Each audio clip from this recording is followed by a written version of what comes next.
खालापूर तालुक्यातील मंगलम या कापूर बनवणाऱ्या कंपनीत दिनांक 16 जुलैच्या मध्यरात्री भीषण आग लागल्याने हाहाकार उडाला।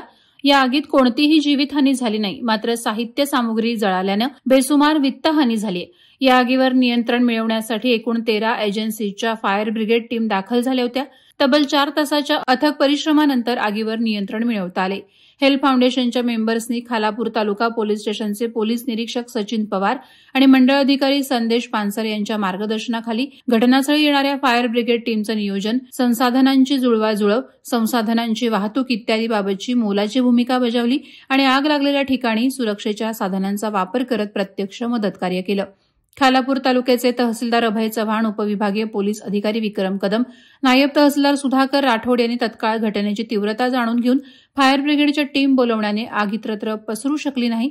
कापूर आणि इतर पेट्रोलजन्य पदार्थ मोठ्या प्रमाणात होते, मात्र अत्यंत शिस्तबद्ध पद्धतीनं सर्व एजन्सीजनी आगीवर नियंत्रण मिळवल्याने सुदैवानं जीवितहानी टळली, मात्र मोठ्या प्रमाणात नुकसान झाल्याचं समजतं। वादळवारा लाईव्हसाठी धम्मशील सावंत, सुधागड। नवी मुंबई व रायगड जिल्ह्यातील ताज्या बातम्या आणि घडामोडींसाठी सबस्क्राईब करा वादळवारा लाईव्ह चॅनल आणि दाबा बेल आयकॉन।